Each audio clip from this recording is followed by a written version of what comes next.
Господи, разработчики, охладите траханье! Это уже 4-е обновление на этой неделе, которое весит 624 мегабайта. Разумеется, мы сегодня его разберем, посмотрим, что там скрытого, и коротко поговорим о новых подробностях фактора доверия. Так что приготовились внимательно слушать, смотрим спонсора и погнали! Хочешь продуктивно начать лето, то самое время испытать удачу и выбить классные скины на Hellstore, играя против реальных людей. И на выбор у вас несколько режимов. А это классик, где закидываешь скины в общак, и чем больше положишь, тем выше шанс выигрыша. Или же коин-флип, где ты 1 на 1 сражаешься за право забрать весь куш. Или колесо, где выбираешь значение и ждешь победного прокрута. И, конечно же, краш, которым ставишь значение, и если линия ее прошла, то ты в шоколаде. Ну а если вдруг тебе не понравился выбитый скин, то всегда можно его проапгрейдить. На сайте также можно забрать и приз дня, выполняя несложные задания. Ну а при пополнении, если используешь мой промокод, то получишь $2 на баланс. Так что не теряй времени и заходи по ссылке в описании. Ну что же, несмотря на то, что это по сути уже 4-е обновление на этой неделе, как ни странно, оно не связано с фиксом предыдущих обновлений. Разработчики провели масштабную работу над рендерингом игры, исправив много недочетов, и параллельно спалили в строчках кода возможное появление в игре графического API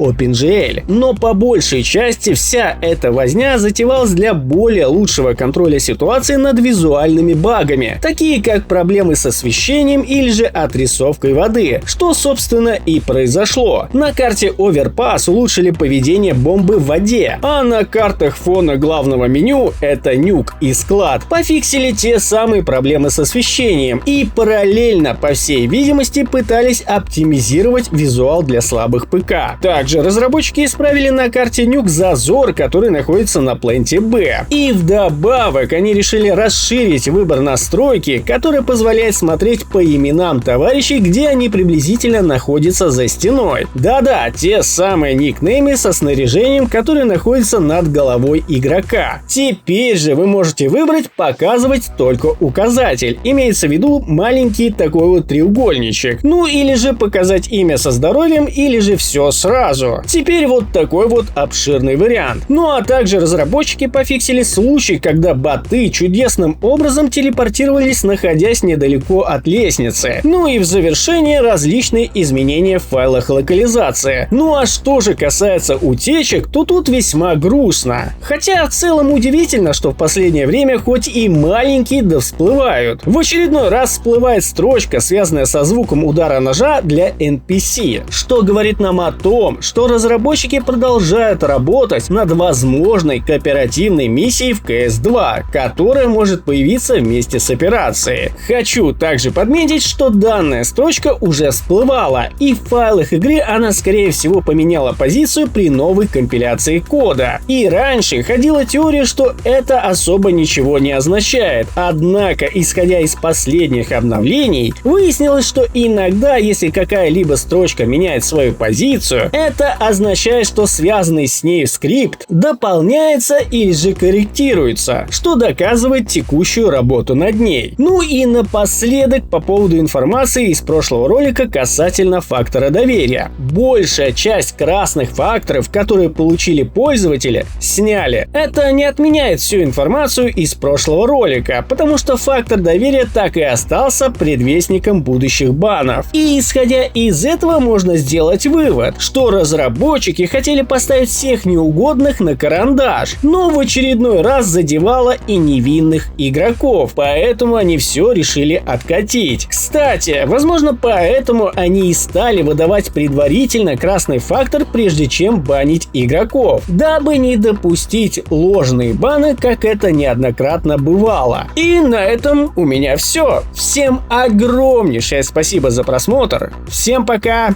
и удачи!